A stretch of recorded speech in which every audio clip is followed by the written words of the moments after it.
Hey everybody, Joe Lowry, what a day. Happy Wednesday out there. Today is hump day. That's right, as I like to call it, the week's middle finger. It is the day after Christmas, and of course, this is the last official Wednesday of 2018. That's right, the year is almost over, and every day after Christmas, we all know, is affectionately called Boxing Day. So all of my Canadian and UK fans out there, happy Boxing Day. Okay, moving on. Celtics gave their fans a nice Christmas present last night. They defeated the Philadelphia 76ers at home by the score of 121-114. Kyrie Irving went off by dropping 40 points and 10 assists. Next up for the Celtics, they travel to Houston tomorrow night to face the Rockets. And tomorrow night, the Bruins, well, they host the New Jersey Devils over at the TD Garden. Face-off time at 7 p.m. Okay, the Patriots wrap up their 2018 regular season campaign this Sunday as they host the Jets.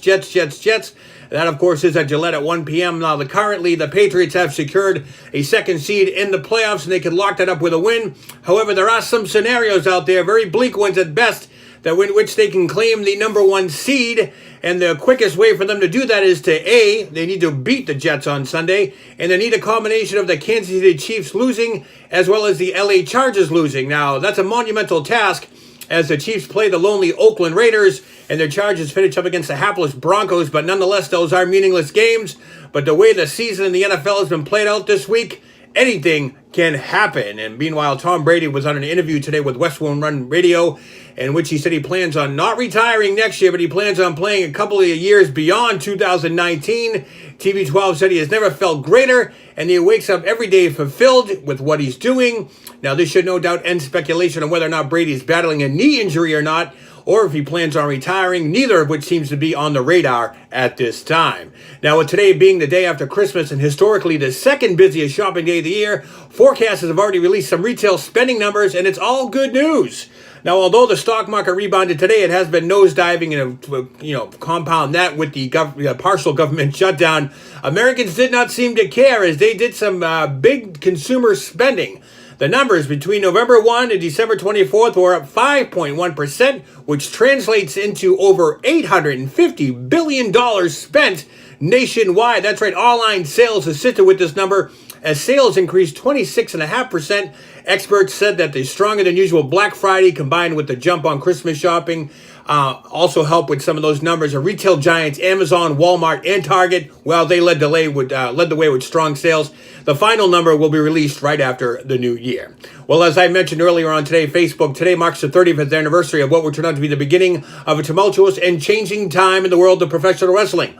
It was 35 years ago today in New York's Madison Square Garden, where the reigning 5-year champion Bob Backlund would come to an end. Of course, I'm referring to the upset heard around the world as the hated and dreaded Iron Sheik beat Bob Backlund for the WWF title. Now, we all did not know at this time that this was actually the beginning of what would soon turn out to be Hulkamania, because shortly after Backlund's loss, the Hulkster reappeared on the scene in the WWF. And of course, he was fresh off his role in Rocky III, and it was less than a month from then that he would go on and beat the Iron Sheik at the Madison Square Garden, and Hulkamania would be on the horizon, and the eventual transition into the world of sports entertainment would begin. On a personal side, when I witnessed this footage on Saturday morning, my phone began to ring off the hook with all my wrestling buddies calling up saying, "Did you just see what happened?" That was the internet back then, folks. Okay, one last note. The ServPro First Responders Bowl between Boston College and Boise State. Well, first it was delayed due to lightning, and the NCAA eventually canceled it. That's right. Very rare that a bowl game is canceled. This is like their Super Bowl. You got all the people, players and families all traveling down to Dallas there. They played less than 6 minutes with BC up 7-0 until the NCAA pulled the plug. Well, that's going to do it for me, folks. Don't forget to visit my fan pages over on Facebook, YouTube, as well as Twitter, any type of social media platform. Just type in the search button, Joe Lowry, What a Day. Go to my pages, hit like, subscribe, all that good stuff, and you'll never miss a What a Day again. Oh, and by the way, it's 100% free. That's right. Well, that's going to do it for me, folks. Happy hump day and all that. We'll see you around next time. I'm Joe Lowry. What a day.